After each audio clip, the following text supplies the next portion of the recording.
Lauto, mes turim tavo kitą auto. Lauto, mes turim tavo kitą auto. Apmokame visas išlaidas, taršos mokestį ir privalomąjį draudimą. Neįtikėtina, apsilankyk kauto.lt ir lauto.lt.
If they're in pick and ban, just quickly jump into it. Yes, I fixed it.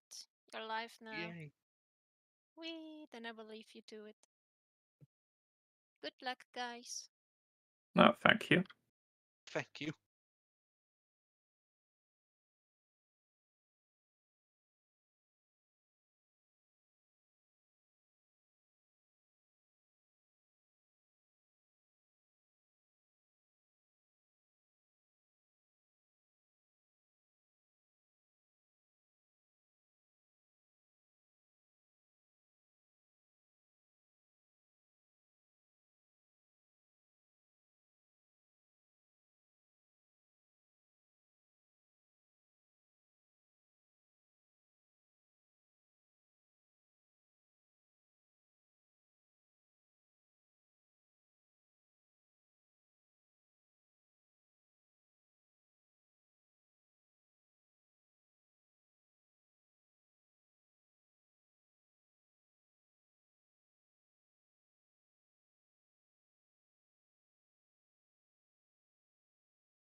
Stop audio. Yeah, exactly. That's fine. Yeah, that's fine. We are already being heard, as you can see. Ah, there we go. I think we're back again. Yeah, so I think... Yeah, okay, now I can hear us again. Welcome everyone to the Sunday Cup. I'm sorry that it took a while for us to get there.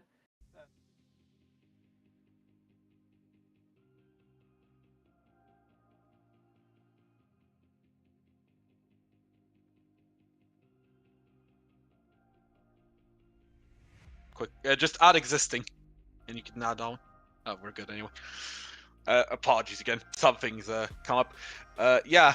AA cancels. I'll stop interrupting you. Sorry, my friend. While we get into pick and ban. All right.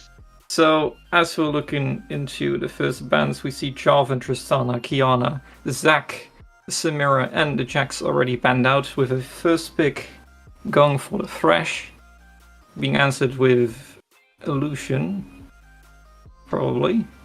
There we go, Illusion Army, a common combo that we see together. Let's see what the Thresh is going to be paired with, or if Aurora is going to look into picking something else. Yeah, it'll be interesting. Nami Lucian is a very scary lane together, but Fresh. If you get caught by the hook, it doesn't matter how scary you are, right? Exactly. I think, personally, I'd like to see paired with a Jinx or with an Aphelios that's been picked more and more recently. I think that would be a strong combo, and hopefully we'll see what they're gonna do. But it seems like they are going for the Volibear and a Kog'Maw, perhaps. Ooh. I'd love to see a Kog'Maw. That would be something new. Or are they switching to the Xayah in the end? Yeah, it looks like they might be switching to the Xayah. It seems like they go for the Xayah. A very strong pick at the moment. Going for the for the Mythic into the Navori Quick Blades is a very strong combo at the moment. Let's see, Yeah. maybe MFF is looking for the Orianna in the mid lane to round out the first pick phase. Yeah, pretty strong mid laner. Always can team fight well. Yeah, with the recent buffs, I think it's pretty strong. It's not been too popular, I think. It seems like MFF is a bit scared of the Diana, perhaps. Maybe going into the mid lane, into the Orianna, or maybe that the Volibear is looking to go top and they think Diana is going to be something that will go into their jungle. I'm very curious what the Aurora answer will be in mid lane. Storm... Oh wait, no, Storm isn't playing for them. Is MFF... MFF Storm, he's very much an assassin player, so Orianna isn't exactly in his wheelhouse, but he did have a good performance, I believe, 2 weeks ago now. And maybe they'll try and basically give him a taste of his own medicine. That would be interesting to see. Seems like for Aurora they're banning out the top side of the map for MFF, going for the Alawi and for the Na. Maybe scared for those champions to maybe go into the Volibear. We'll wait and see until we see how that flex is going to pan out. Also, it looks like that's an Olaf. That's locked in. That is locked in. That is an Olaf indeed. And it seems like, are they going to put the Seraphine on mid? Oh, it's the CBS special Seraphine mid. Come on, you've not been like following this tournament. CBS, my team, we're currently deciding. There it is. Yes, we've played Seraphine mid. I think like 5 games now already, and looks like Aurora may have picked it up. That is interesting to see. I've played some scrims of mine as well already, and the Seraphine has been into multiple team comps, a very strong pick. I like to see it, I think, into the Orianna. They both have quite the range, and they might get to a good ends into each other. And they go for the Camille, which is an interesting one, I think. Yeah, I guess they'll probably want the Camille doing some split pushing, just very strong duelist in the side lane, pretty nice flank with her ultimate. Yeah, and together paired with the Thresh is a pretty good pick comp, I'd say. Like they can dive in, the Seraphine ult on top, the Volibear ulting in. But with the Zaya, you would like to kite back a bit within the team fight, so I'm interested to see how they gonna pair that up. It looks like for MFF they go for the Trundle into the jungle. With against the Volibear, of course, you can steal all the stats with the ult. The only thing I'm kind of concerned about with MFF right now, I feel like they lack some real strong engage. Like, there's no one to just press a button and say this is go time. Well, if you get what I mean. Yeah, that's true. Like they do have the Nami ult, and they do have the Orianna ult, but they don't have like a Thresh that can land the hook, or like Camille wouldn't like to start out the fight with a E, but it's a possibility. I think Aurora has a good possibility of just getting a pick started, like picking off with the Thresh, picking off with the Camille. And yeah, I am not sure how the how MFF is gonna respond with that, like how they are gonna function with their team. If we take a look at the pick ban again, just looking at the order, I would say nothing really too crazy here. Pick-wise, I'm very happy to see the Seraphine mid. It's a bit of an, it seems to be a bit of an adaptation coming from the teams in the Sunday Cup, maybe learning from some of their opponents. Yeah, so that can of course happen within a tournament that other teams are gonna copy what everyone else is doing, or think like this is a strong piece of the puzzle that you can fit into your own team. If you look at the team comps and into the lanes going into there, where do you think that the team should focus on starting out with Aurora? Looking at both of these two teams, honestly, I feel like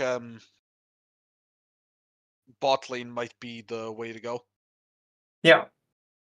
Yeah, I think so too. I think playing around Illusion Army, like early lane phase, they can do some work. I also think like in the mid game, they're the strongest, of course. I hope that they will play around it well and push through the game through there. Of course, Olaf can be really strong in the side lane against the Camille, and I'm curious to see how that's gonna pan out, of course, as well. It's honestly kind of scary for both teams because the side lanes are both just incredibly volatile.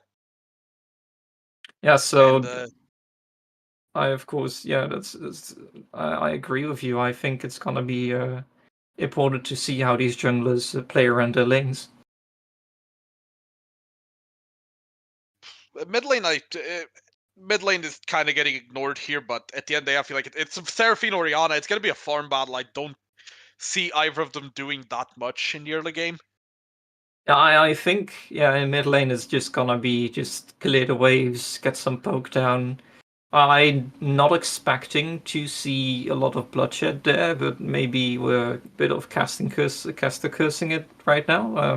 We might see them going mid, but I think they should be looking towards the bot side of the map. Maybe you play on top as well. Yeah.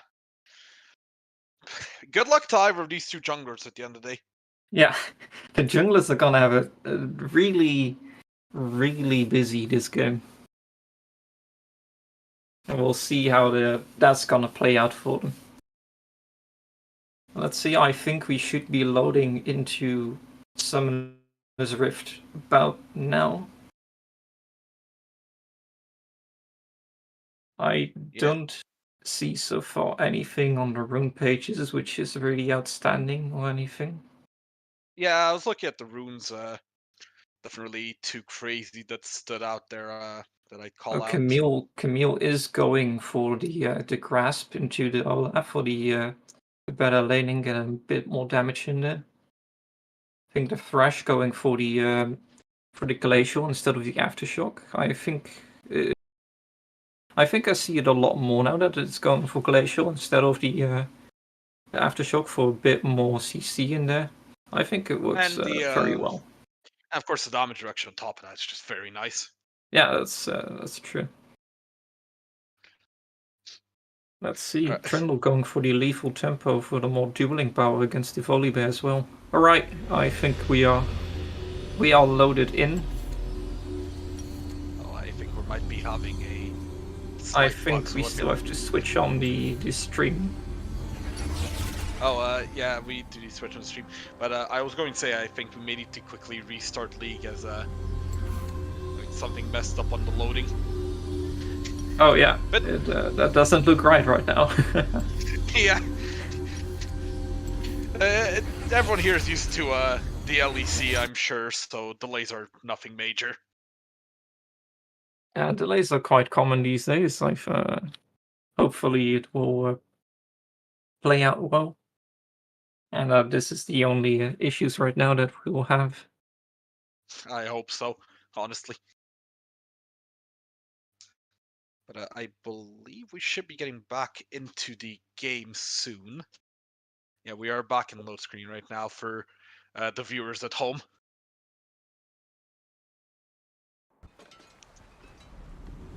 Alright, that looks a lot better right now. There we go, Oh we my actually God, loaded in. I can see champions, I'm so happy. Yeah. Okay. Let's see, Camille's already pinging the ghost of the Olaf. I think, yeah, once the Olaf gets on top of you, he can of course just absolutely run you down. So yeah. I get that the Camille goes for the flash instead of the igniters you sometimes see, or have seen a lot in the past at least. Aurora seems to be moving up to get their to go for an invade. For the flash, the hook, and the response with the flash. Fresh does have Hex Flash though, so overall that's kind of worth it for them, flash for flash. Yeah, I think so. I absolutely love to go Hex Flash. I think the rune is absolutely amazing to play with. But Aurora is stacking up in the blue side. I'm not sure if they're going to actually go for it, because it is warded out. We can see the immediate response there from MFF. However, I think Aurora is also aware of that. I think they should be. Camille is looking there. Yeah, that's warded out, but they do take the ward there, so I believe that the Olaf will hit the level 2 early. Camille still around there. Getting blocked off. Camille going for the W first. Managed to just get out of there. And already we see some trading down in the bot lane. Now this is something kind of scary for MFF. If you look at the way the junglers are right now, you can see that this is basically a split of the map now in half. Because Wolver's gonna go to his red and Trundle as well. Actually, I was gonna say Trundle's going to his red, but it looks like he's heading top. Is he going for the gank? He's going in. Is he going to... He hits the E on it. Is the Camille just gonna walk out of there? Yes, he is. Going for the flash on mid lane. Is that gonna be a kill? No, taking a tower shot, but not going any further. Not flashing in for it. Going in for some poke on the bot lane as well. Let's see, we see things down on the red side. I think that the Volibear is scared of the invade there, but when the Olaf gets there, there's no one there except his own top laner. So. And we see, if we look back at that invade, we see on the bot side of MFF, the whole bot side is gone. But the Trundle, when invading, did leave up those wolves. So there's a small advantage. Let's see if the Volibear is able to collapse on that further. We see a hook here on the Thresh. Is gonna be just going to walk out of there after some poke. I think that was a better trade, actually, than that we saw from Aurora. Yeah, and despite the hook hit, you can see that MFF just able to win the trade anyway. Okay, so Lucian Nami is just so strong. It's not crazy.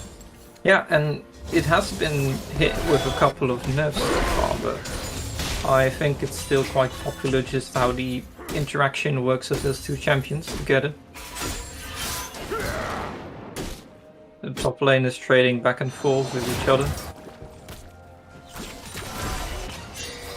And we see, it seems like the Orianna is getting the better so far of the Seraphine.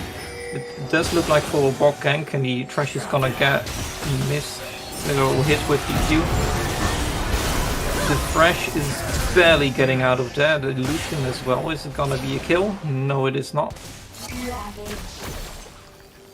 So close again. But Flashburn for Lucian now as well. Nami is about to be back up. I think it's about to be like... I think I've seen 3 people with like less than 100 health. Oh yeah. Bot lanes are gonna have to be looking for a reset there. I think so too, but there's a big wave stacking on bot lane. Hopefully they're gonna be able to just push that fully in and get back there. Seems like it's not gonna... I was gonna say, I was wondering if they might try and risk a dive, but looks like they're not gonna risk with the bars. The wave doesn't even crash, so... Yeah, that's unfortunate. I think it does work. Oh, and both junglers on the mid lane. The volley badges thinks I'm gonna get out of there. Let's see, the top lane is pushing out now. Olaf just backing, going back into the lane.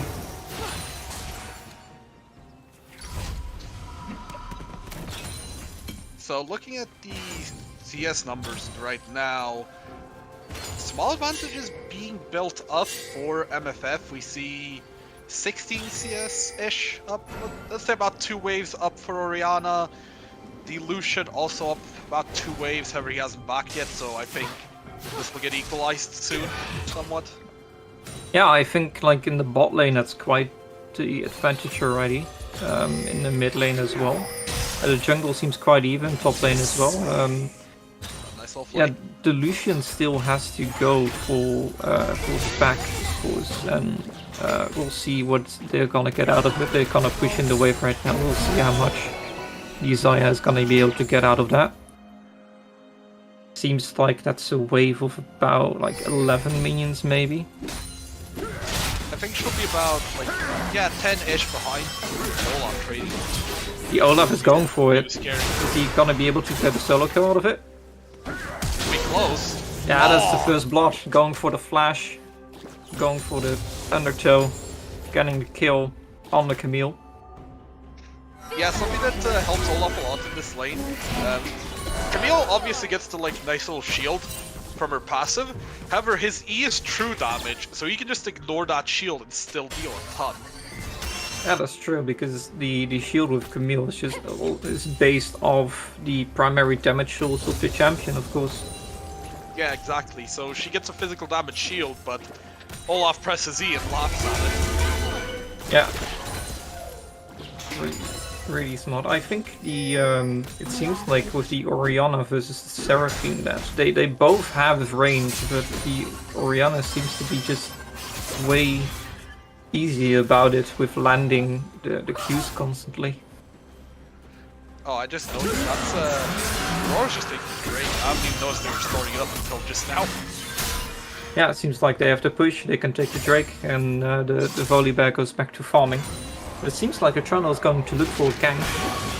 Splitting both the laners, Xayah is gonna flash out.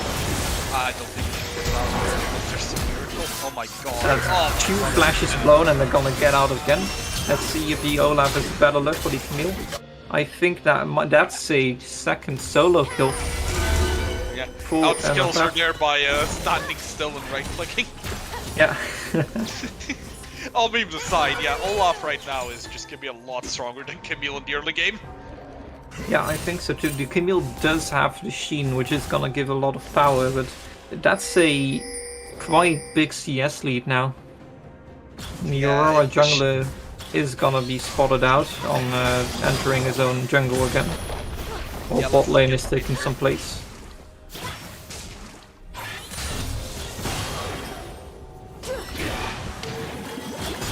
Now, And- looking at the situation right now, I'm wondering, does the Volibear try and save top lane?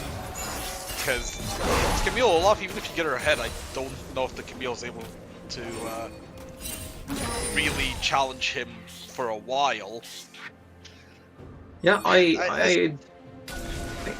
would say the same because I'm not too familiar with the matchup, but Camille is a monster in the late lane. That's a huge ult from the mid lane, Seraphine, but Yeah, blue side does get. They did get the Herald in the end. They did have to blow 2 flashes to get there, but it seems like they get out somewhat safely. Meanwhile, in the middle, in the bot lane, he tried to take a plate away, which sadly didn't happen. Missing the hook down and Fresh. I will say, I do feel like the Volibear does need to try and get a bit more active on the map. I mean, Trundle, I'd say so as well. But, Yeah, oh, that's a nice hook. Oh, that's an engage. There's full ult being blown. And is that gonna be a kill? That's gonna be a kill for the Aurora bot lane. That's a nice play that they made there. Needed something. They needed there something because if we look back a few minutes ago, it was like a 2k gold lead, but now it's gonna be closed out to just about 1k. I think it's gonna. They basically halved it indeed, and I think with the Herald they might be able to even close it all the way. But the Trundle is sitting there just in the bush in the top lane, just waiting for the Camille to overstep a little bit. Are they going for it? If the Camille falls for it and uses these here, I think. Oh, no, he cancelled it. You cancelled it, just waiting it out more. Yeah, there they're going for it. They'll be able to go for it. They're going for the tower dive, and that is the kill. Is there going to be a return kill? It is. So the shutdown is going over to the Camille. I don't think that's worth it for them, honestly. I feel like that's obviously when you get a return kill. Oh, that's a whiff on the ult. That is a kill for the mid lane. That's unfortunate for the Volibear to step back there. But yeah, I do think it's not worth indeed for the top lane there. Like I do. Did the Trundle just take a few plates off there? I do think he did. I think he got one. Because I think one was already played by Olaf, I'm not sure. Alright. Well, we'll see what the Fresh is gonna do. Lantern in. Ult out from Nami. Are they going for it? That's the hook on the minion, unfortunately. And Zaya is gonna take the long way out of there. But yeah, the shutdown on the Camille against the Olaf with... Yeah, I can't think of that it would be worth to do that.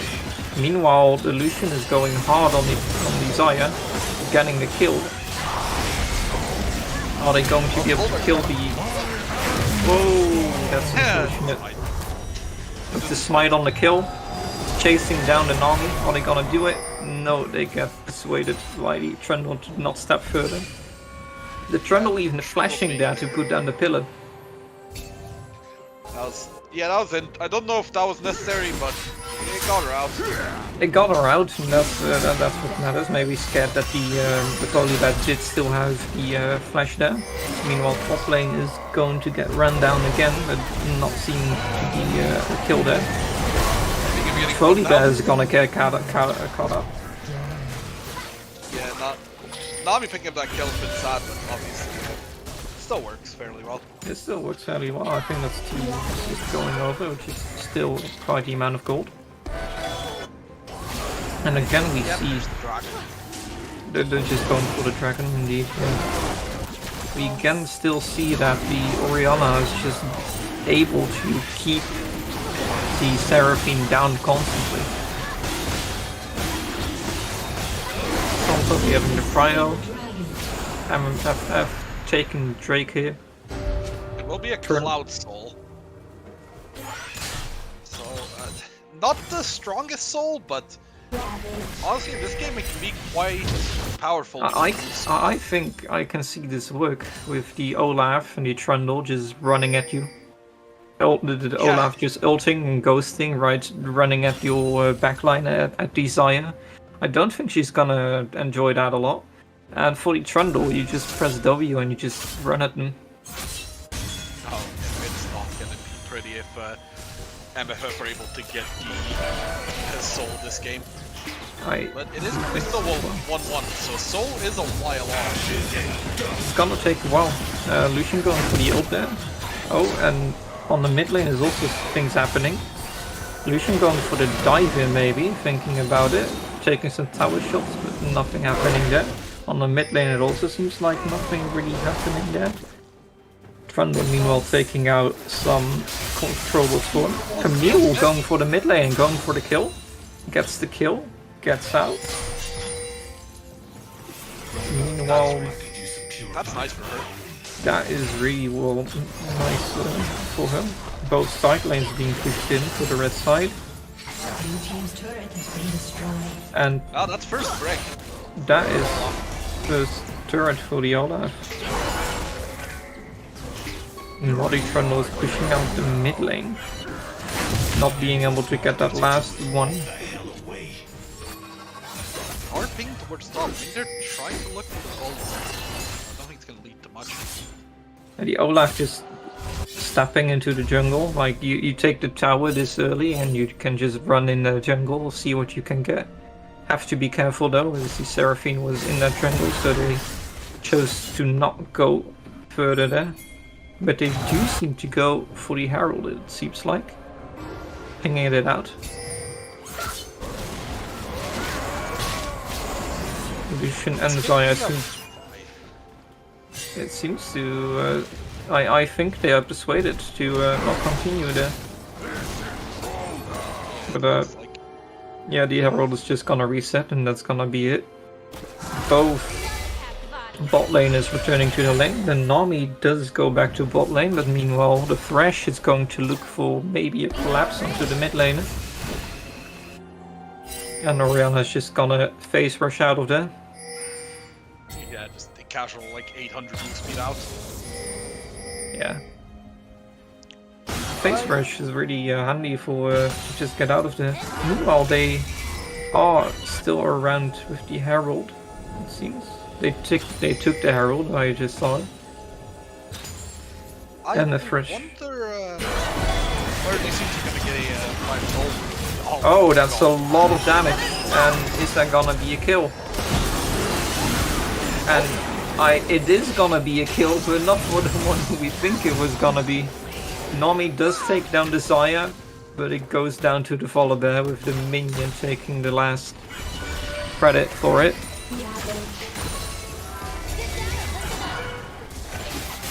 I think getting some poke back, but the turret is not gonna last very long, I think. Yeah, it really won't. I imagine that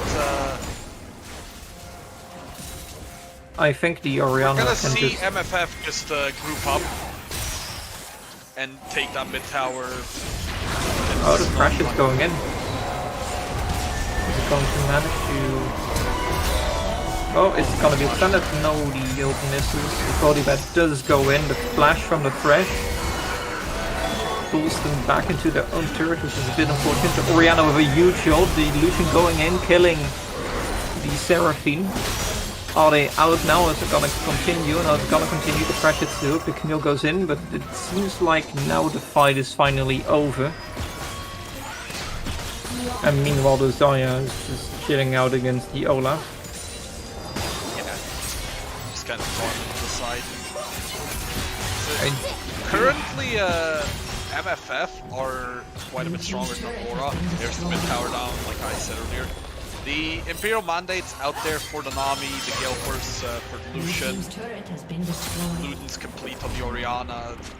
Everyone has their first key mythics, but you can see that if you look on the Aurora side, Camille, Volbear Stop finished their mythic. Seraphine, better have the gold, she's a bit off. So this is fully just in control of MFF. At this point, yeah, if we look at the gold lead, it's over a 4k gold lead by now, and they're gonna take the third Drake of the game. Yeah, about the mythics, I think the Guild Force and Imperial Mandate that combo for the Lucian army is just very strong, very good first items. That makes them very powerful in this stage of the game. Lucian can again going for that ultimate. Personally, I'm not a huge fan of the Guild Force into the Collector or the rapid fire cannon build that you see a lot of the time, but it does seem like the Lucian is trying to use it well to create space with the ultimate, in which is the point of the build. Trying to poke out the enemy before something happens, or just whenever you see an opportunity. Meanwhile, the Camille's going in onto the Orianna. The Orianna throwing out the ulti, Camille as well. Is it gonna be a chase of gun? That was a very good one. And the Orianna just gets out of there with blowing the flash. Yeah, very nicely played from the Orianna there. Oh, there goes the Olaf. He's gonna go for it as he flashes out of there. And then just Okay. last time. I think he panicked a bit there, because I think he could have just walked out of there with ult if necessary. I think he might have been a bit unsure about the rest of Aurora's position. Yeah, about who might have been near there, of course, that's true. And we see again also the Camille looking into that top side jungle of the enemy, into that red side. Both top laners now visiting the enemy red buff nearly. Crash still. Nope. He's going for it. That's a really nice play. And it seems like Aurora's going for it, and they take down both the bot laners. That's a very nice catch from Aurora, gives them some nice bit of gold there. Sadly, there's not much to gain objective-wise on the map, but at the very least it's a bit of a gold injection for, I think it was Camille and Oliver that picked up the kills? Yeah, I think so too. Sorry, I had something. But if we look at the game now, like Camille's gonna jump over the warrior, okay, he's gonna get out. Top lane pushing in for MFF. But what is the win con for MFF this game? Because we see Lucian does seem to be aligned, but he is still quite strong in this point of the game. But the Xayah is scaling up. I would say that the win condition for MFF is to try and just use the Olaf's, like, Olaf's huge right now. He's 3-1-0, he's completed his mythic. That looks like a Player King second, I'm not quite sure about that one, but either way, he is very strong right now, and their best bet would probably be him just creating pressure on the side lanes along with the Orianna, and then having Lucianami in mid with the Trundle to just force the poke, I guess would be the correct way to say it. Do the phase rush here again, yeah. Yeah, he's gonna phase rush out of there. And the phase rush paying its dividends here. Lucian staying into the jungle, the Holy Bear thinking about going in there, but not pulling the trigger on it. Clearing out some vision right now. You can kind of see what I mean with the Orianna there, just putting so much pressure on the side lane, forcing multiple people to come, because the Seraphine just got half health by, I think, a QW. I think if she just does another QW ult, Seraphine's just dead. Are they going to look for a bush trap here? They might be. It's about a minute till Dragon. It's a bit early, but it looks like they're just going to reset. But as I was saying, yeah, you want to just try and create pressure on side lanes, and basically force Aurora to have to respond to you with multiple people while you just kind of take things on your side of the map. Like, right now, I think the Olaf should be trying to maybe push bot lane in a bit. And Orianna's doing the smart thing by pushing in top. She's gonna force him to spawn, but that's a catch actually. I do think she's gonna be looking for quite a Lucian getting really low out here. And the ultimate from multiple people. Flash is going in with the ult. Oh, the Q flash. Seraphine going with the ulti. Olaf running in, but not gonna be able to take down the trash. And Camille just ulting off on top of the Lucian. I do think Aurora played that fight quite well, but MFF also a bit of a stumble there. Orianna is still on top lane. But when I was talking about them using their side lane pressure, it didn't involve someone getting caught by a pressure. So, that is true, yeah.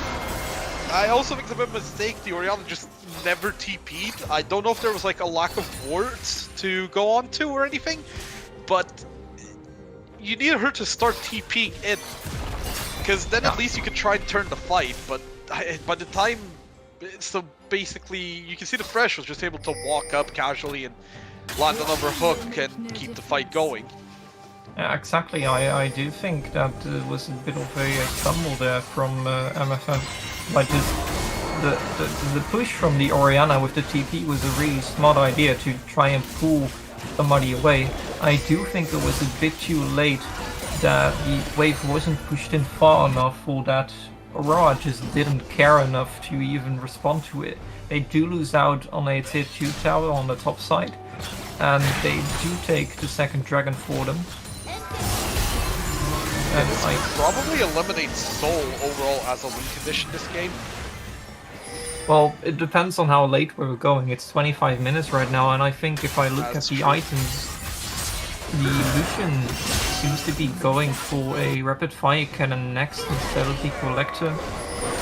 He does have the serrated Dirk in inventory, and it seems like a bit of a ARAM right now. Yeah, I think that this is a bit of a mistake from MFF. As I mentioned, they should be using their strong members on the side. I'm worried they might be trying to get a bit desperate to just brute force their way into pushing mid. Yeah, and that's just never a good sign to see a team getting desperate. It does not look good. They do still have a gold lead, but I do think the longer this game goes on, the gold lead is gonna matter less and less. And at this point, Xayah is nearly on her second item. And I do think once she gets that going on in the fights, it's gonna be very favored for Aurora. Oh yeah, that is likely the Mori's quick plate coming through, and that's gonna be very scary. Yes it is, but if we look at the other side, the Orianna does seem to go for the death cap, having both needlessly large rolls already. Yeah, that would also be a very big power spike. She has, that's a big catch on the Fresh there. That's a really big catch. And they do take it down, the Lucian getting the kill. But the Orianna has been called out by the Camille. The Orianna trying to pull out the Camille of her own ultimate with the ult there. A really small plan to do. The Orianna does take down the Camille actually. And MFF is going for the Baron here. Yeah, I don't think there's any way Aurora stops this. Again, this is what I was talking about. Look at that. Orianna on the side lane just wins the 1v1, and there's nothing Aurora can do about it. Yeah. I do think the Orianna should be with the team though. I think the plan of going somewhere else is a good idea, but I do think it should be Olaf. I think the Orianna is gonna be way stronger in fights when they actually happen, and that's what we saw happen last time. Let's see if the Orianna is actually gonna get out of it. Not choosing to flash or go towards the jungle to flash away there, maybe scared of somebody else there in the river. Does get taken down, which is quite unfortunate. Does have the death cap now, and meanwhile taking the tier 2 in the mid lane. That's a very scary girl bot. Yeah. But the thing is, Orianna is stronger in a fight. However, I don't think they need her in the like engage phase or however you say it of the fight. I think having her TP in is fine. So as long as she has TP, I think she's better off creating pressure on the side lanes in this scenario. However, Dragon's about to be up, and let's see if she actually shows up for this one. I hope she does. And as we now see, the Zarya does have the inventory quick blades, which is a very strong item combo right now. Last Yeah, Whisper that's in inventory scary. as well against the Trundle for when the Trundle steals the stats from either the Thresh or I think the Volibear would be the target here. I see Yeah, how it's, they're gonna set up here. that's Getting a some very wards down. terrifying Zarya. We do see the Orianna's top again, so that's kind of what I wanted to do. And a hook again, but they're not going for it directly. Maybe I should just stop talking about like side lanes, because anytime I start talking, there's a hook. Oh, Orianna already TP'd down again. So the wave is pushing on that top side. Let's see It's quite scary. for Aurora. how this dance is going to play out here. Okay, so MFF is going to... Oh, Dragon resetting again. Are they going to look for a fight? The Olaf is gonna get hooked, the Olaf is gonna get exhausted, ulted, but he just runs away. Olaf there is it, but he doesn't get it. It was very low, but he gets out with the Grand Lantern. It does seem like he gets just pummeled down again. That was a very nice idea to escape with the lantern there, but Orianna was ready for it. Yeah, that was very well played by them. And now with the Baron, I think... Oh, the Baron just fell off. They're just gonna push out to the smooth lane, try to look for an inhibitor, stacking 3 dragons now against 2. Yeah, we can see the Seraphine wave coming into clutch right now. Yeah. And But I... the big thing right now, though, look at the difference in items in mid. Because Jesus, look at that. That's absolutely huge. Seraphine's not like... She's not the kind of champion who's gonna get like, she gets free items and then hyper carries, but she does still need the items. Like, Seraphs Yes, of is course. absolutely crucial for her, and then of course, getting more AP, just the shielding and healing becomes so huge on her. That is absolutely right. I do think this game...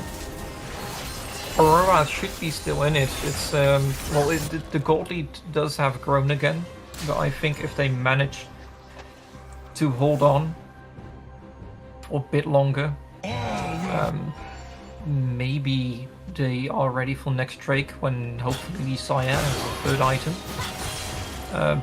The Seraphine now does have the Seraph's Embrace. Looking for a Morello Nomicon, I believe, for the 3rd item if I look at the inventory. Yeah, Lucian also completed 3rd item. I'm really not a fan of the Morello 3rd item on the Seraphine. She does go for it. They do have some healing with like Trundle, Olaf, and Nami, but I don't think it's high enough to necessitate an Oblivion Orb / Morello Bite. That's good attempt, but doesn't lead to anything. It feels a bit... I'm not sure about it, basically. Oh, You see about Mental Drag. Sorry, Mental Bear. it is, of course, not that great for the anti-healing right now against this comp, I agree, but if we do look at it, they do have the Olaf with his W and with his Orc, and same for Trundle with his passive, the Divine Sunderer and the Orc. But Morello also gives some magic pen right now, which I think does bring some value. Just a flat pen against Lucian and Nami. Trundle a little bit, but he does have the Mercs and of course the ultimate when he ults the Volibear, for example. Yeah, I guess that's true, but I feel like a Rabadon would just give me so much more in this scenario. The Seraphine flashing away there from the Orianna scared for the ultimate. I do think if the Orianna went for it, I think she would absolutely one-shot him.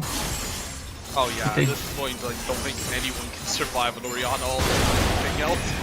And just starting off with Baron, the Aurora just has no fusion on it. I think this is just a free Baron that we're gonna take away here. Yeah, we do see fresh Wilbur. You can see that Camilo and Zyros, they finally get vision on it, but it's Wait, are they gonna try and start a fight, I wonder? Yeah, I think that's smart. You just reset, try maybe get 1 or 2 items, then contest the dragon that's about to come up. I do like that they tried to go there for the mid-tier 1. I do think that Xayah should have just walked into range to take 1 turret shot and take the tower down for the extra bit of gold. Yeah. Does have the 3rd item now in the inventory, maybe looking to start a fight at Drake to contest the soul. But the enemy team does have a Baron now, so any side threat Orianna has to TP up again is really scary for Aurora right now to try and stay in the game. Yeah, and looking at the situation right now, if I think that if MFF managed to grab this soul, that would be absolutely gargantuan. And like you mentioned earlier, Olaf and Trundle running at you with Cloud Soul is not very nice for Xayah or anyone really on Aurora's team. Yeah, I do wonder the Xayah has to flash away from the Olaf to not get hit by the Undertow and being run down. The Orianna absolutely shredding through that thrush right now. Yeah, I don't know if I wonder if they'll even be able to walk into contest. Charles just taking it. It doesn't seem like they're gonna be able to even contest. They're gonna be forced away from the Drake. I do think this is gonna be soul for MFF. Yeah, it's not a great situation, but I guess you can look at it. It's Cloud Soul. It's not quite as game breaking. Exactly, it's not an Infernal Soul, it's not a Mountain Soul, it's not an XX Soul. I do still think that the Cloud Soul is still not... it's not the best Drake in the game. It certainly isn't. It's certainly one of the weaker ones, but situational can be very strong, and I do think they have a case here that's quite strong. Volibear does turn on the Trundle. Xayah is just clearing the way out there. I think that's a bit of a mismatch in communication right now. Volibear going for the ultimate bit of HP, but getting jumped out again. I think the Camille going for it, missing the E, maybe looking for something, but not going for it. Seraphine able to healing, quite big. Yeah, I was about to say that's the Seraphine healing coming in.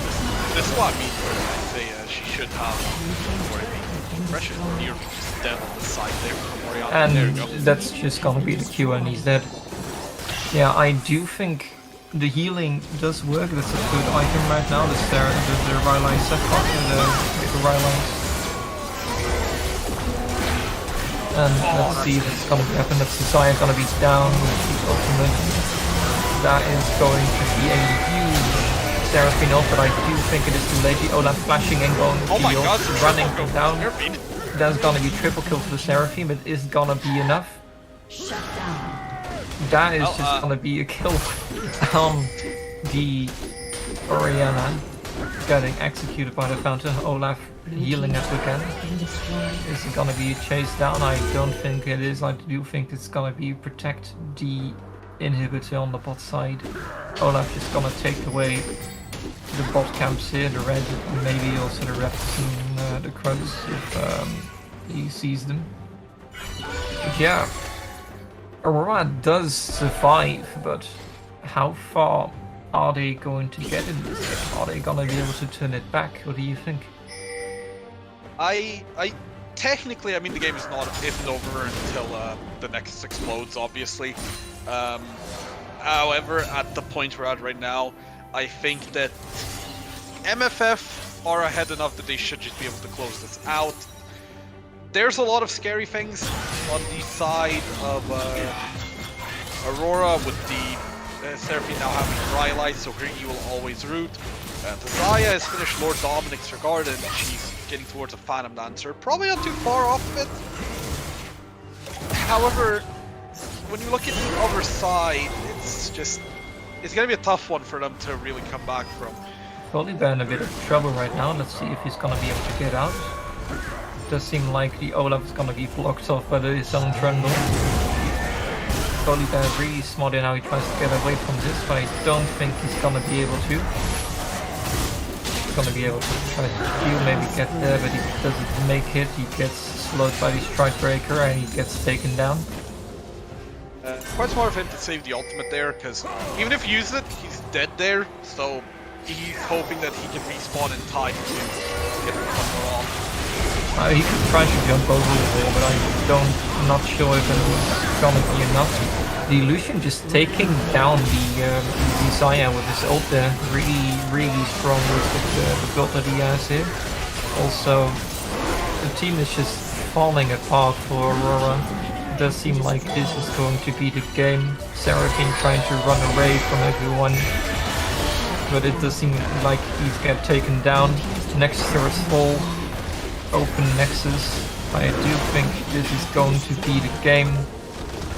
It's MFF taking the first game against Aurora. Yeah, there was a few moments there where looked like Aurora might be able to grab a comeback and maybe even steal the win, so to speak. But in the end, MFF just closed it down and got way too ahead. Now, I do think Aurora did show a couple of really good moments. It did seem quite close until it wasn't, which was kind of fortunate. I hope that the Aurora is gonna be able to come back in the next game. Overall, I think the Orianna absolutely just the damage dealt was insane. The amount of damage was able to deal out in the laning phase, pushing in the Seraphine constantly. Later in the game, poking out the Thresh, poking out the Saya, poking out the Camille, poking out everyone. Being able to just take down anyone that they see. The Lucian being able to use the build path really well with the ultimate, zoning out everyone. I think MFF played quite well. And let's hope that they be able to continue that into the next game. Yeah, I hope so as well. But before we get into the next game, we're going to take a short 3-minute break or so before we head into the next before we head into game 2. And we'll be right back, ladies and gentlemen. Oh, see it? You're muted.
Let's go, let's move side to side, let's go.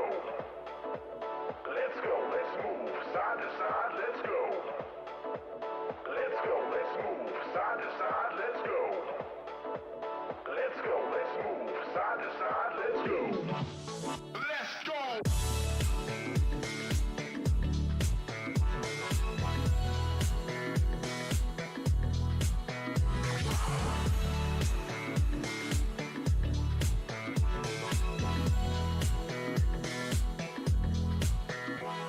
Let's go, let's move side to side, let's go. Let's go, let's move side to side, let's go. Let's go, let's move side to side, let's go. Let's go, let's move side to side, let's go. Come on, everybody, bring it in.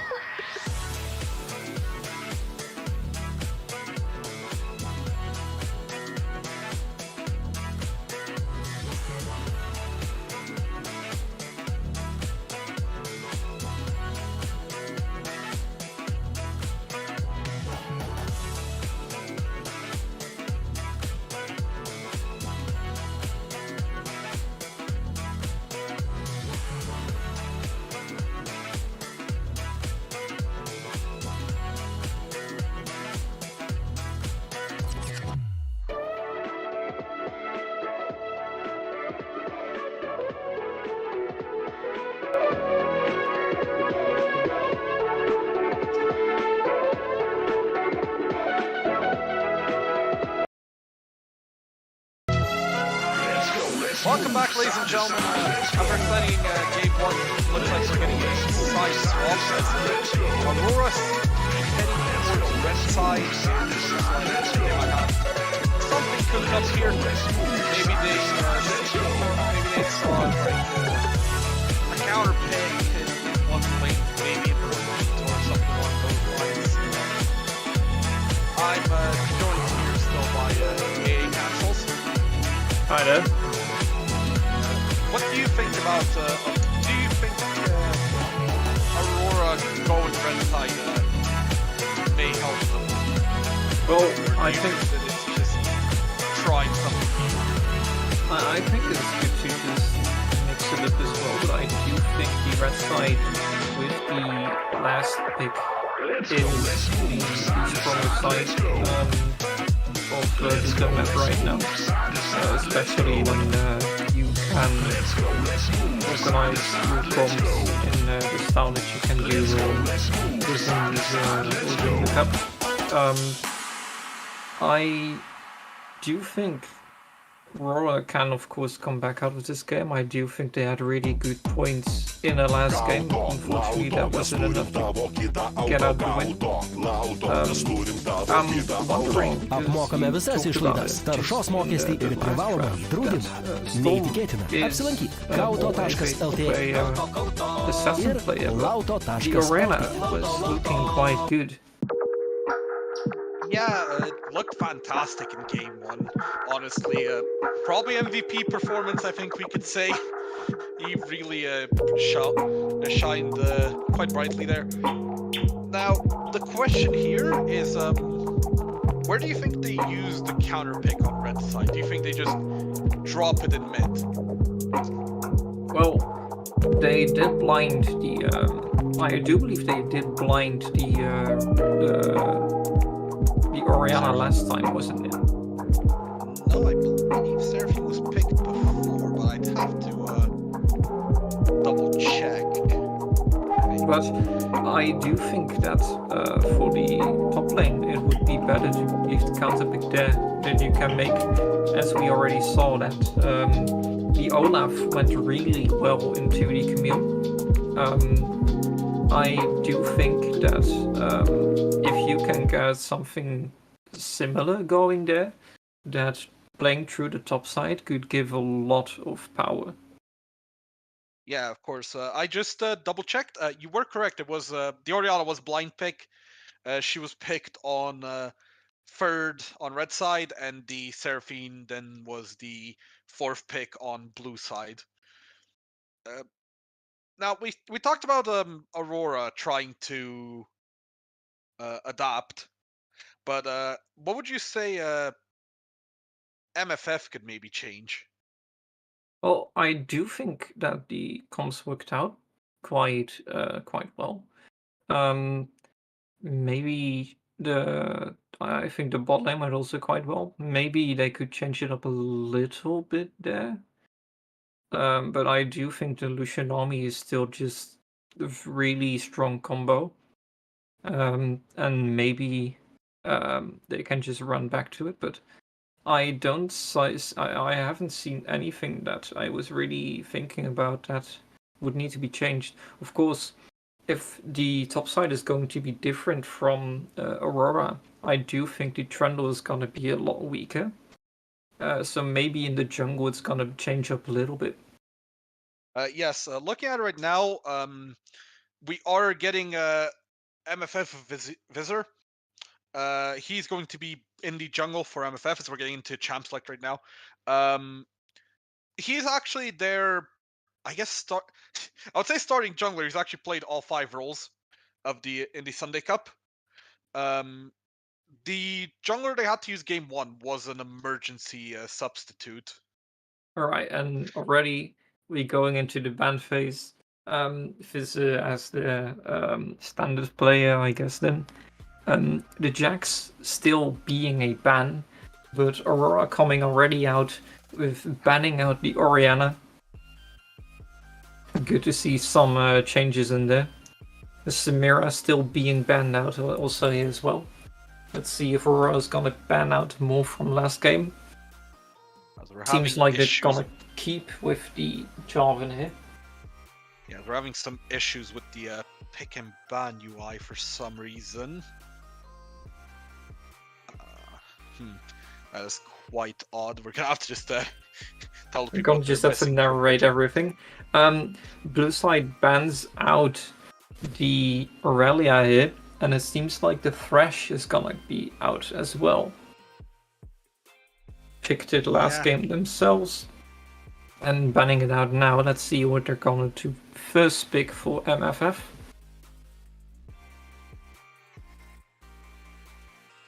And yeah, we'll see in a second here.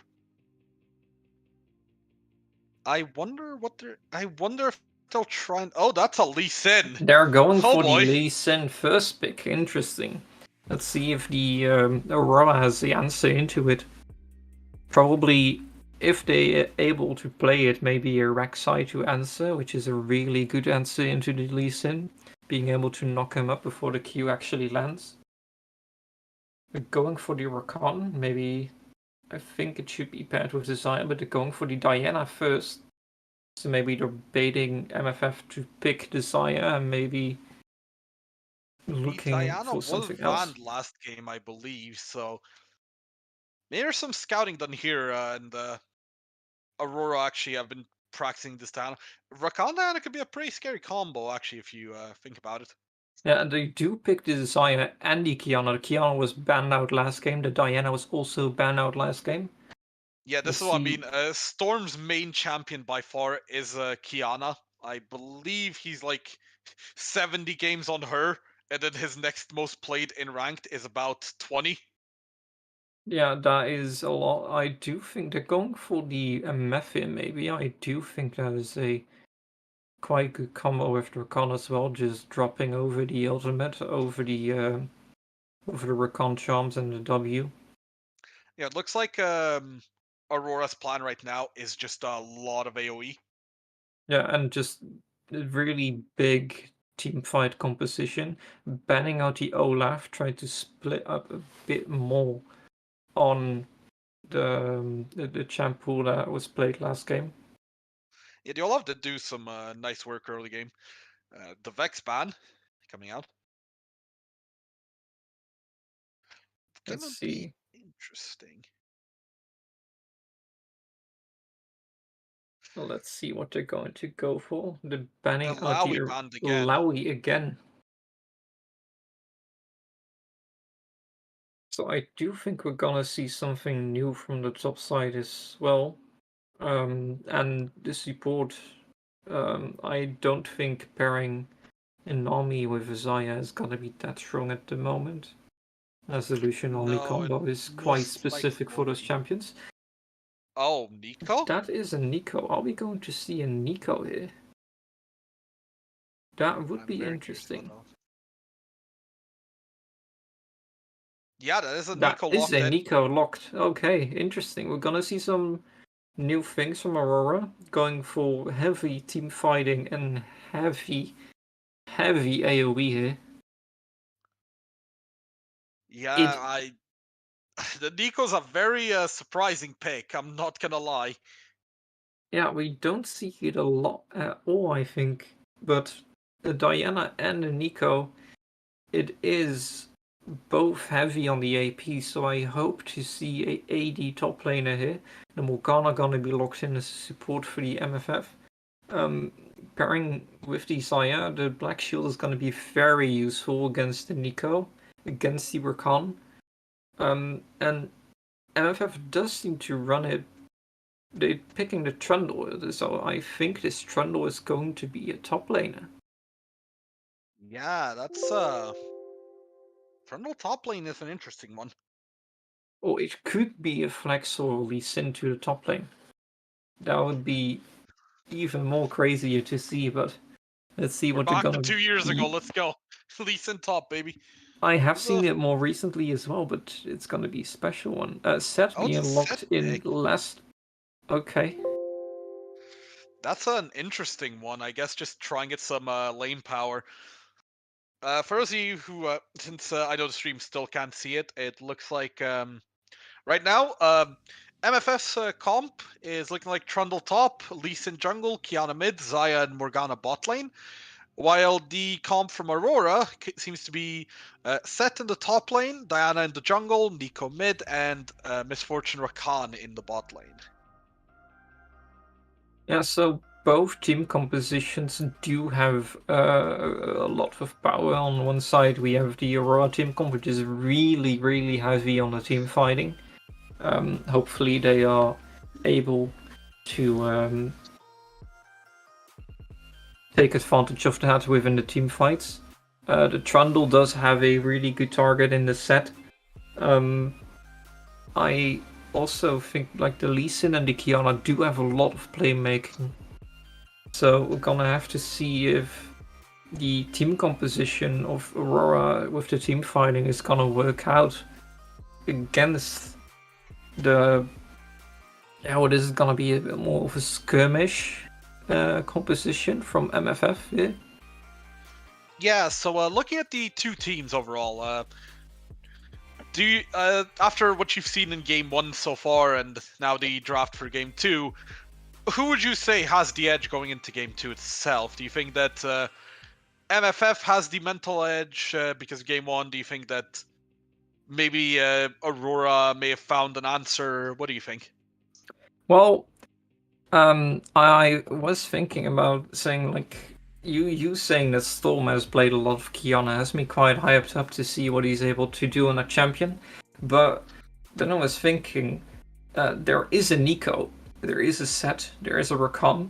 That's a lot of CC against the Lee Sin and the Kiana, so it's gonna be interesting to see how they're able to play around those tools that the enemy has. If they're able to succeed, I think if they get ahead, then it's gonna be really difficult for Aurora to reach a point where they can act in a team fight. But if Aurora is able to extend the game long enough, they're gonna run over them. I'm quite curious how the top lane is going to go. Set, Trundle are both incredibly strong 1v1 champions, and they both want to just fight in the early game. So I'm very excited for at least, we should be getting some action there, and especially with Lee Sin involved in the game, early game action should be aplenty in this game. Yes, I think so too. I think it's gonna be really important for MFF to get active in that early game. Try to get ahead early, try to get that Kiana ahead, try to put pressure on that Set with the Trundle to see if you can unlock him as well. Trundle is really strong on a side lane, but also really good in the team fight. Let's see how So this game yeah, is going to go. yeah, We should be getting into the game soon-ish. The spectator delay will be done soon. And gonna be exciting. I wonder, looking at the standings right now, we are 2 weeks from the end.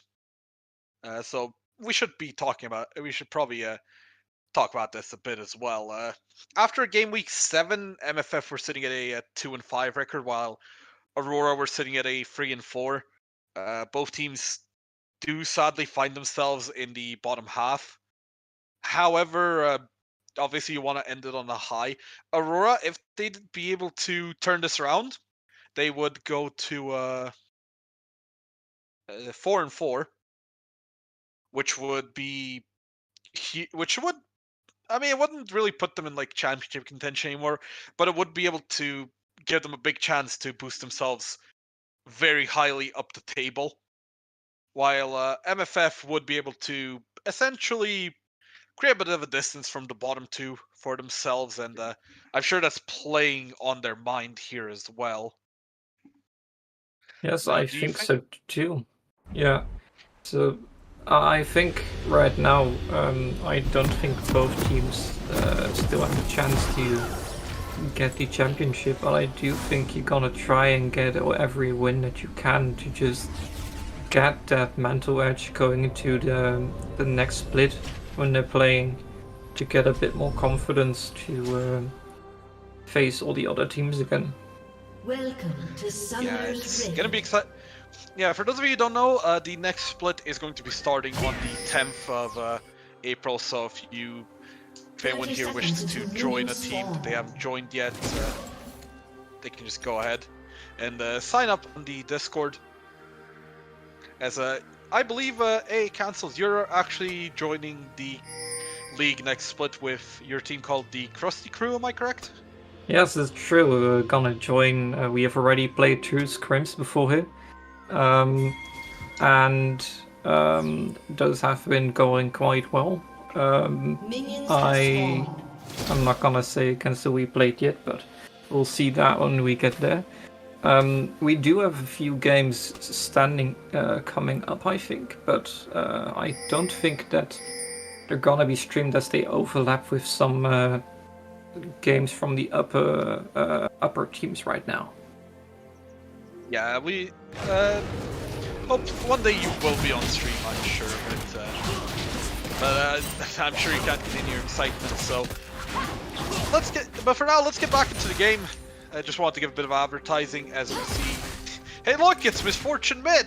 Oh my god! Misfortune is standing on the mid lane. I also already saw in the old chat people saying, "Oh no, I flashed," and the others responding to it, also saying that they flashed. Just a bit of banter. We do see some early wards coming out in the tri-bush on the bot side. I do think we don't have the game yet on stream right now. So that's a nice bit of a nice little Morgana Q hitting there. That was a good kill. Looks like Sorry? I was going to say, both junglers start bot sides, and looks like they're both going to be moving towards the top lane and see if they can get something done there. Yeah, and I do think the Diana is gonna be able to get spotted out here in this top side. Yeah, she is on the blue wall there. And the top side is going for a really strong trade. Yeah, that's a huge set W, forcing the trundle from Lash early. That is big. I mean, he's gonna have to reset here, looks like. That's we got to see the power of both these champions there, actually. Trundle with his really a nice little black shield from Morgana, and the E from Zaya, short trading. I was going to say, we got to see a lot of the power both champions have in the early game. The Trundle Q obviously stealing the resistances, and him healing with minions dying, and then just the set W, just deleting like half his health bar was insane. Yeah, stacking up that grid is really, really powerful once you get that middle part of the set Q off, the set W off, I mean. But Trundle having to blow his flash and the TP there, trying to hold the waves, trying to see if anything happens there. The junglers meeting there in the jungle. Doesn't seem like Diana wants to fight there, leaving the scuttle for the Lee Sin. Yeah, that's the smart play probably from Diana. Just let go the scuttle. She saw that her top laner was reset as well. That's another Morgana Q hits nicely. That's going to be a root followed up by Zaya. The misfortunate there. Nice Hawk up from the Rakan. He's going to be able to get out, but that's a lot of damage. Zaya's looking for that's heal burnt. Oh, that is not a lot of health left from the Rakan, but he lives. Nice Q again from the Morgana. Yeah, really getting aggressive here in the bot lane. Yeah, the Morgana so far has been just point and click on those Qs, honestly. Looking at it. Oh, but here comes Diana. Nice Diana flash from Zaya. Doesn't lead to much at the end of the day. Does blow the flash. Zaya is quite low and low on mana as well. I do think the Aurora is going to be able to push out here and go for a reset. Kiana at the moment though getting really low, and that is a first blood for the Nico. Yeah, that's a big first blood. Nice W from the set coming in there, but I think he might be lacking damage. Trundle forcing him back. I do think with that the last part of the auto was cancelled for the Trundle. I think if he would have topped it off, he might be able to just continue to chase there, but deciding against it. Doesn't seem like they're going again. He needs to level up, but that is the set taking down. Nice solo. And a very nice solo kill from the set up there in the Trundle. And well, looks like the set counter pick is working so far for Aurora. Yeah. Well, the Zaya right now is really low. Seems like she's gonna have to force attack. And the Kiana is really well traded, but gets traded really hard back by the Nico. A really nice combo there by the Kiana, but we see the level didn't seem advantage to coming be in enough. as well. Yeah. Let's see if Nico is gonna be able to press anything forward with it. She will have to land DE, which isn't easy. Yeah, but like maybe if she like goes for a flash play, she can try anything, but maybe Storm is quick enough with the fingers to respond to it with his own flash. But we'll have to wait and see. I do think the Kiana in this lane state is quite happy to just wait and let the wave stay where it is right now.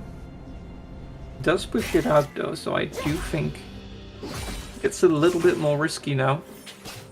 With the Kiana also reaching level 6. Yeah, the Kiana might look for side lanes here. Do you think if they just go top with the Kiana, they can survive the Trundle, or do you think they should just spot lanes? As Visor actually jumping here on the Diana. Can Mr. Green get out? Nico's here for support. He's turning, but the Nico's coming out. That's nice Nico ult, and that's again gonna be a kill. Yeah, that is big. Traded 1-for-1. Lee Sin is able to trade it back. Let's hit the Q on the Nico, but isn't going to go for it. We see the Rakan here blasting plant over, but he knows they can't really for anything. He sees the Morgana. The Black Shoe would just come out and block anything he tries to do. The bot lanes are getting close to 6 though. Yeah, I'm gonna see if they're gonna be able to do anything there as well. The set also having a level advantage over the Trundle here. Yeah, that's a very nice W again, but the Trundle getting lethal tempo Trundle and his ult trying to turn it, popping the ult. Yeah, he's not able to get the commit though.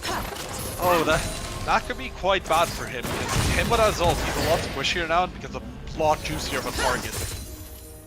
Yeah. Top laner now is quite a scary position for MFF. As we're looking across the map right now, interestingly enough, despite the pushing from Aurora, MFF's bot lane is slightly up to CS, but Kiana's going in here. But it's not going to lead to much. Very nice damage on the Nico. Yeah, we see the Nico does have what seems like a lot more gold, but it is a Kiana, so that damage is gonna be there with the quick combos. Yeah, looking at it right now as I was going through the CS numbers, despite the solo kill in top lane, a slight lead for the Trundle. In the mid lane, it's a pretty nice lead for the Nico, and bot lane is fairly even. it was slightly MFF favor a bit ago, but and there's actually a dragon taken for Aurora. It does seem like Sin is looking top lane. Might go for a fight there. Trundle starting it up. Trying to see what's gonna happen. Ethan Q just hit. There's the Q. There's gonna nice be... W from Set, but that won't be enough. That's a nice little third from him. Oh! Gets very close, but a KO from the Lee Sin takes him out. Yeah, really well done there by the MFF team. Sin Yeah, very- probably starting to look for the Rift Herald here. And Diana taking the dragon just a minute or so before here. However, if you look on the map here, we can see that the Diana and the Nico are currently around topside, where at least they can't see the hair, right? Nice Q on the Rakan. Do they kill him here? No, W's out. Diana jumped in. I think she thought Lee Sin might be on Herald, but now she's stuck in a bit of no man's land here. I do think she's in a little bit she's just dead. That's unfortunate. Yeah, I think look for something, but doesn't go for it. I think a bit of bad communication there and planning from the side of Aurora there. Diana just kind of blindly jumped in, thought that the Lee Sin was on Herald, but there was no one else there in case she needed help. So Nico Lee's nice trading there. And yeah, there's the Rift Herald pickup for MFF. We'll see where they end up using it. I imagine they may look to try and break open top, get the Trundle a bit more ahead. Or they might try and look for mid lane to try and get the Kiana out of the map. What do you think? Where do you think they should be looking with this Herald? Well, I do think like if they have lots of options. I think the option would be you can either put it on the bot lane to try and get the Saya a bit more further ahead. Nice flash there by the Morgana to try and get away from the Rakan. Maybe scared of the Diana that might be near there, but might be able to just walk out of there. But I don't think the Rakan on its own would have to kill pressure there. But I think on the top lane you could make just Trundle a absolute menace in the side lane. Already completed the bulk here. Or you could look for the Saya, try to get her earlier to those two items. Zaya would be a nice win condition for them. Last game, despite, I would argue their lane didn't go that amazing, but after the lane, the MFF bot lane was putting off quite a bit of work with the Lucianami. Yeah, I do think like their laning was a bit rough indeed. Like they did get ganked a few times, and Lucian died a couple of times. But I do think even despite his stall that he had, he was playing really well with around his ultimate. Yeah, at the end of the day, his score may not have been amazing, but he ended up doing his job, which is what's really important. The game is slowed down a bit now here if we look at it. Yeah, and top lane is trading back and forth between killing the minion waves. Trundle does seem to go for something, but Diana is there, hits the ult. Trundle punches away, ults on top of the Diana. Tries to run away, Set ults there. And goes on the tower, takes Tyrant aggro, but is it enough with the W and takes down the Trundle? Very nicely played there from Aurora, getting the Set back ahead. That's not Lisa, it's there. Angle is forced to flash here. Oh, is he gonna get out? Nice Q on the Rakan. Morgana ult coming out as well. He W's away. Is he gonna be able to get out? He does! He the does. flash. That is clutch there.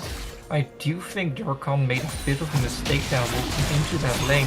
Already his ADC and to flash and heal her out of it. It only made him blow his own flash there. Again the Nico returning the damage onto the Kiana.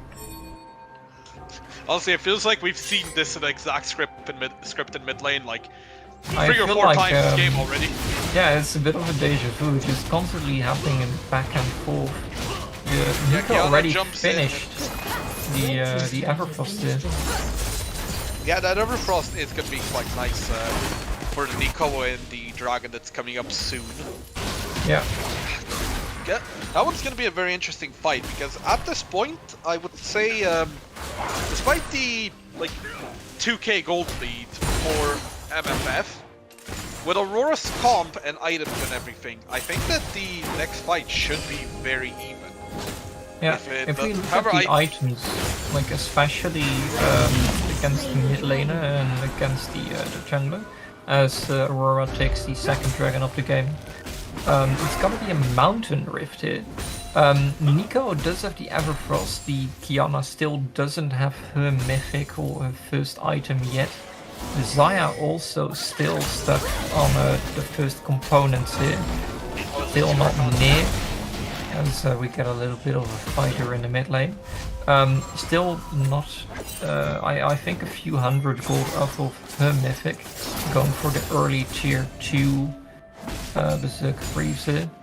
Meanwhile, the MF does already have the Kraken Slayer, not even gone for the tier 2 boots here. So straight for the mythic. Getting the magical footwear for the extra bit of movement speed.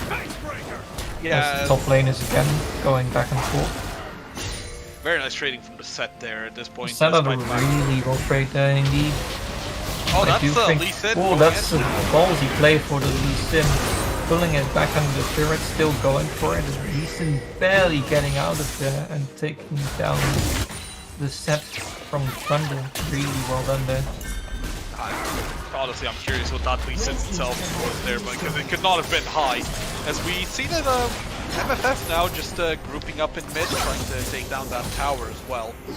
Yeah, I do think that they should just completely rotate the bot lane to the mid lane and just get the Kiana into the bot lane and see what they're gonna be able to do there. They did have the first rotation there, so I think if they kept the bot lane there on the mid lane, they could have taken down that turret and maybe threatened something else in the jungle there. Maybe an invade on the bottom side, or look for something else. Yeah, there's a lot they could have been there by the end of the day. I guess they might have been scared that they would lose bot tower for it. Look at the situation right now. What would you say is the next play for both these two teams? Well, as I say that, we're actually seeing them up in Rift Herald. I think this might be a fight if... Yeah, I think everyone's just gonna run up there. The Trundle really trying to poke out the Diana going a bit deep.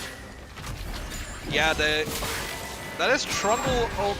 oh wait, that wasn't Trundle ult burn. I thought he did, but no, it's just on cooldown. Looks like they're connected. But Trundle is not long health.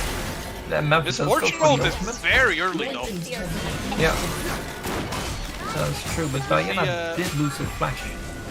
Yeah, and the Xayah picks up a turret. Immediately turret. I do think that they could have gone for the fight if they might still go for a very nice okay, game, go for it. Follow up in Diana is huge. Kiana ult comes down, but Nico ult hits two people. So besides him dodging with roll. Oh, yeah, then Black Stream, but Aurora's wipe here. Aurora just getting absolutely destroyed. That's a triple kill for the Lee Sin. And that is a 5-for-1. I believe Rift Herald, yes, goes down to the blue team as well. That is absolutely tragic for Aurora.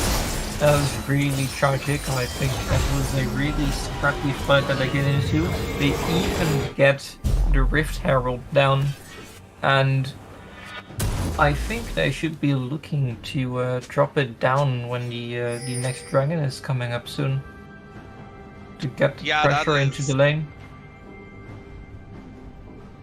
So yeah, that's not ideal. Aurora has the misfortune just came out too early. I feel. I think you'd agree with me. It was basically used on the Rift because they thought the Trundle was moving out of it, and they basically only hit Herald. Yeah, it only hit Herald. I do think that there was a bit of a mistake to just drop the misfortune out there. If they could have waited for it a bit later, then they would have gotten a bit more value out of it, of course. Especially with the really nice Rakan and the Diana combo we saw. I think they both hit 3 or 4 3 people. Yeah, and the Nico as well had a really good ultimate on 3 people, but it seemed like it just wasn't enough there. I believe the Deep only hit 2 people as the Xayah was involved. Yeah, it was close and fine margins, I guess. You see Nico's getting caught here a bit. So at least if Warthog gets the kick. Nice cue back. Nico does drop the roll and uses stopwatch, but that's just delaying her death at the end of the day. Yeah, did try to get a return kill on the Morgana there, just barely missing out with the Ignite. But that is quite unfortunate, but now MFF is just taking the second dragon, or the first dragon for them, the first dragon in the game. Rakan going for a play, Morgana. The portal combo does get her. Take The it Trundle down, but here. goes down himself. Yeah, the Trundle's just luring Diana. Xayah gets the last hit there. Double kill for the Xayah. This is... Things are falling apart a bit for Aurora here after a solid early game. Yeah, I do Rift think, Herald yeah, it goes down the top lane. I do think that Aurora just has to try and play a bit more like for the team fights instead of these skirmishes that picks up trying to go for. It feels like especially the Rakan felt like a bit of a desperation play, and as we just said, at this stage in the game, going for a desperation play does not feel great. And it just... it never bodes well when teams go for desperation plays in a game. Like, regardless of when it is, it'll never feel great because you know it's... you know why it's happening, and you know that it's bad. But as we see the Lee Sin jumping in here, Diana turn, very nice turn, but the Kiana just huge there, stops any kind of follow-up. Even cancelling the misfortune up there. Oh, I actually missed that. Thank you for telling me there. But Lee Sin's is not a great spot right now. He might have to ult to survive here. Ooh, very nice ult hit 3 people, but he did get knocked up by the Rakan. Does he still get anything out of it? No, he goes down. Very close. The Kiana comes in, picks up the Rakan. Can she get out now, though? If they can pick up the Kiana, that would be huge. Oh, she turns, takes out the misfortune.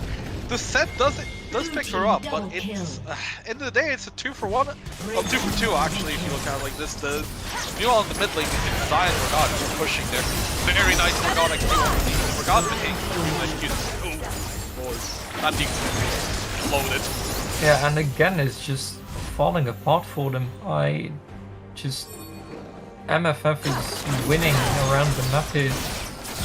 They're taking down on the mid lane, pushing it further in, taking down the tier 2 on the bot lane as well, taking everything inside the bottom jungle from the Diana.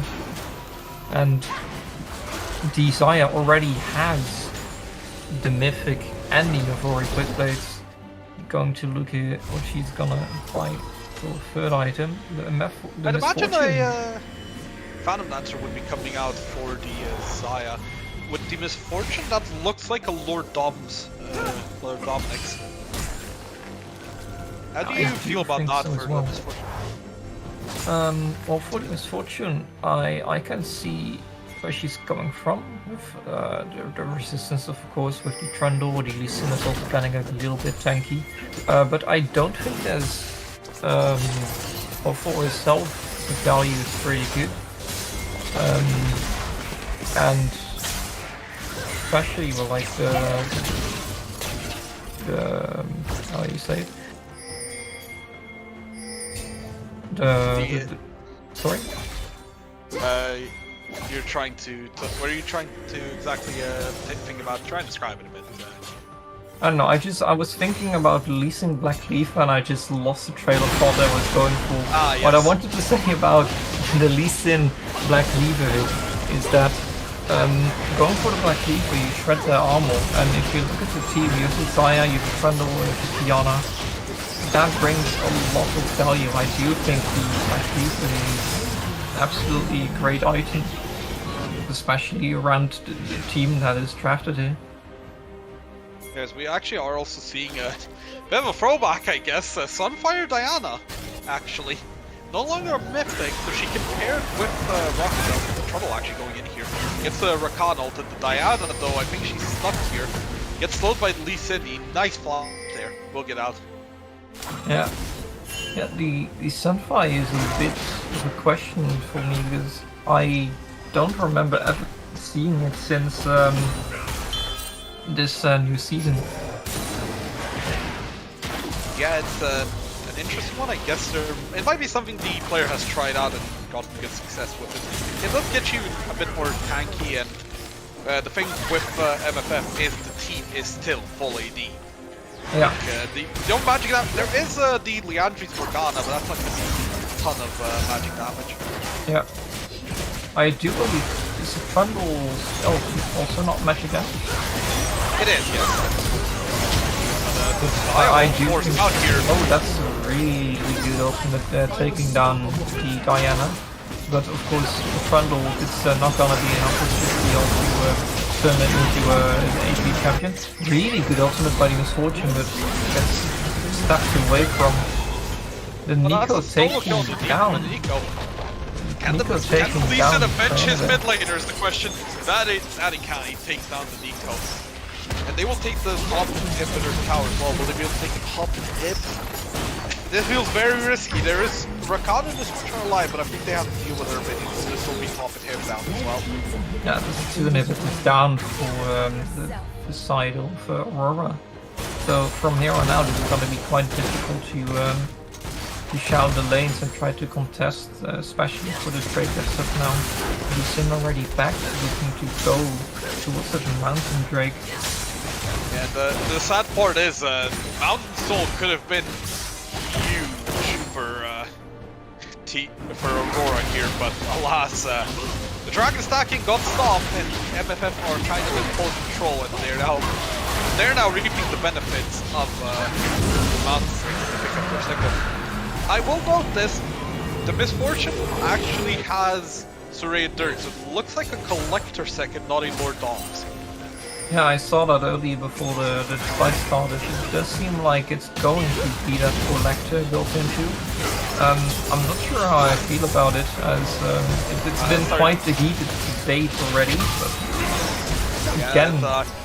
Started up here, but it looks like there might be a fighter. Rakan hasn't got a lot of health left. Zaya comes out. He's able to get out. Zaya flashes, and there was a really great flash pick for the... He should may have gone a bit too deep here, though. He manages to get out. The set goes down. The Rakan goes in. He doesn't have any health left. Kiana actually picks up the Misfortune in top lane. And I think that might be a 2-0 for MFF. It does seem like it, not even enough time to describe the play before that, but it does seem like MFF is just putting gas on the pedal, taking them down in 2-0. And that's MFF move up to 3 and 5 now, I believe. Yeah. Yeah, they do. That's a big win for them. Granted, as I said, it doesn't really move them much in the standings, but it's always nice to pick a victory. This is actually finally breaking their lose streak, as I don't know if you're aware, they actually started the season at 2-1, but dropped to 2-5, sadly. Oh, that's very unfortunate, but it's good to see them back on a win. Hopefully that's going to continue for them going forward. Yeah, it's quite sad, really. I'm not quite sure what the thoughts are going to be about their season overall, but I think they'll be happy to finally pick up a win again. Looking at Aurora, though, this is not great. This is not ideal for them. Obviously, they moved to 3 and 5. They're now even with McDonald's 3 and fighters. As we look at ADD, currently sit at 2 and 5 behind them. And looking at the other teams, yeah, it looks like they can still technically get higher places, as Troglodytes and TMP sit at 4 and 3 currently, still yet to play this week, obviously. Yeah, and ADD does get their win this Saturday, I believe, as they are playing against the Krusty Crew, and as they are replacing the last team that unfortunately dropped out. They will play.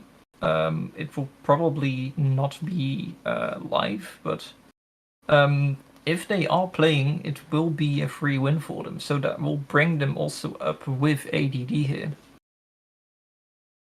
Yeah, that's so that's now going to be a freeway tie, I guess. We're gonna be getting an interview in soon.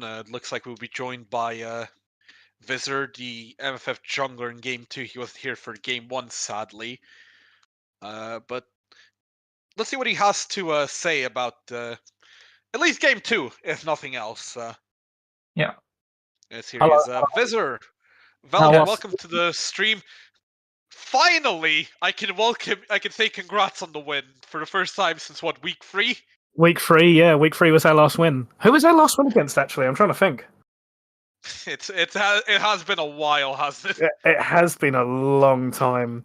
I know we won against Anna, and I think we lost to Team Mental Papier game 1. Then we had Anna game 2, and then You beat it was the placeholder game 3. Placeholder game 3. Yeah, that's the one with the Yeah, Aurelian Soul before the hotfix. Yeah, I just checked it now. Yeah, that was your last win, sadly. But today we were able to pick up the win. You had to miss game 1 due to personal reasons, but game 2, how was the team feeling when you came in? I assume they were all quite happy about how game 1 went. Oh, they was absolutely pumped. They just wanted to like get into the next game. Basically, like the expression "chomping at the bit" is accurate. Yeah, everyone just really wanted to get into game. They really wanted to play. They was all feeling confident. They all wanted to make plays. They was all sure of themselves, and that's really really good going into a game 2, especially. Yeah, that's completely true.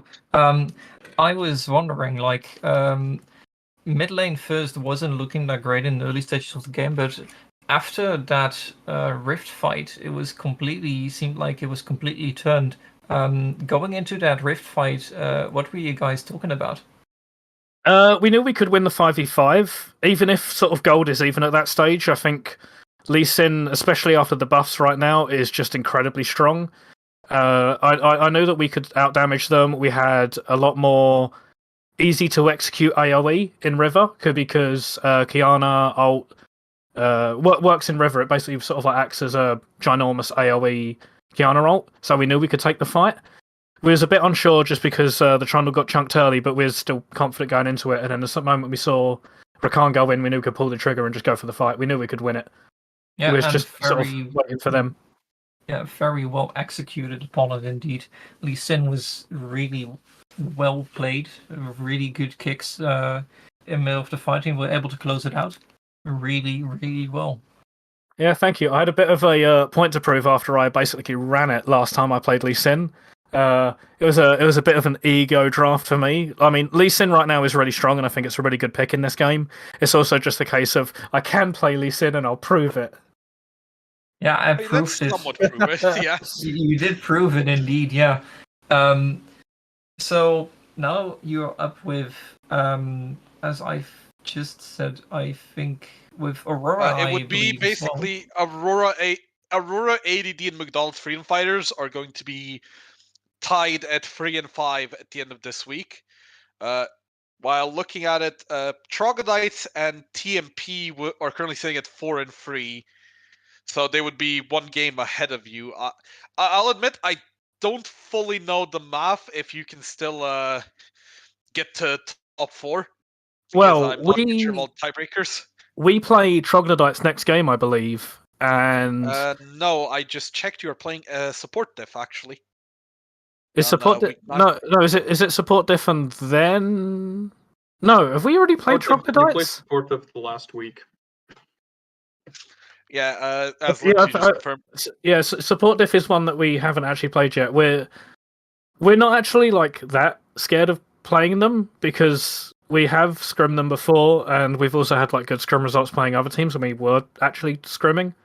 So I do actually kind of feel confident going into that one, especially with like I'm feeling a lot better than I actually was. So yeah, I mean I'm looking forward to that one at least. Don't worry, CBS will make sure to demotivate support diff for you this week. Yeah, you guys play. What day do you guys play? It is on Saturday for those people here who don't know. That is actually unironically the title decider game, because with how things have worked out, whoever wins that match wins the title. As it would be, we're both on 7-0.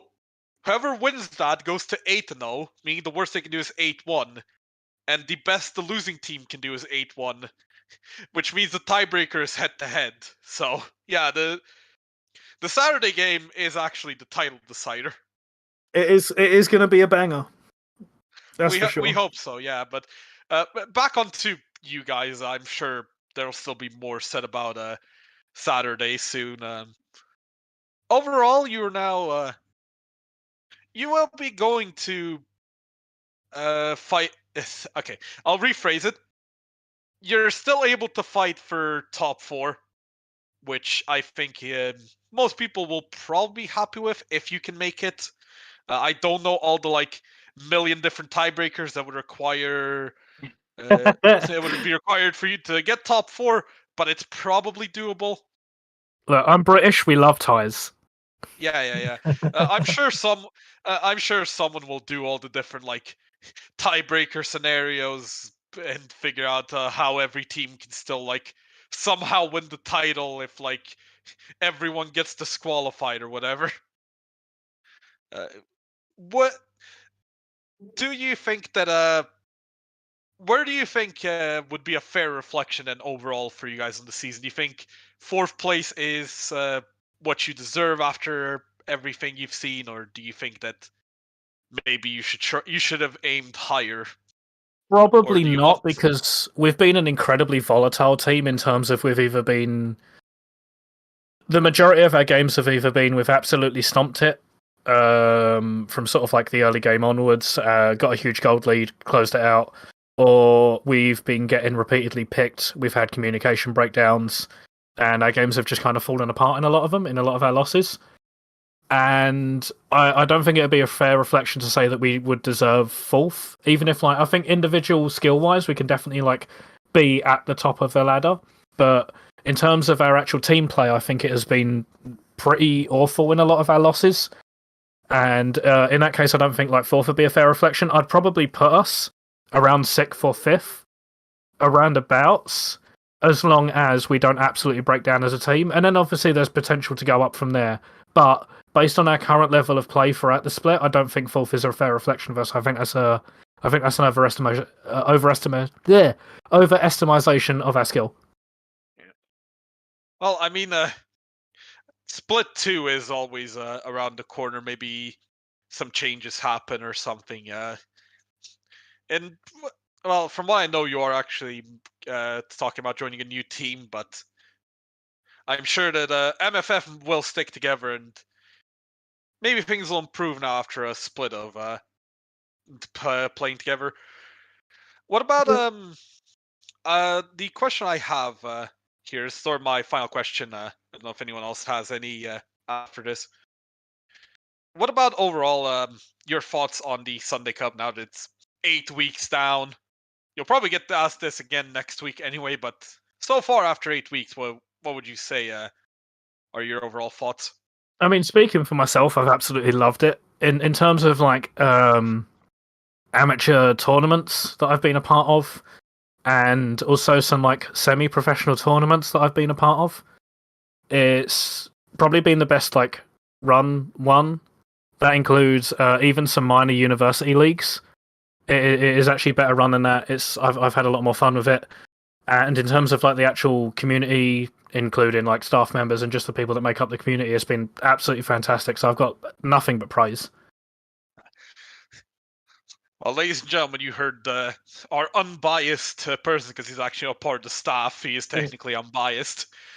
Say how great it is. So, as always, the Discord is open for new members.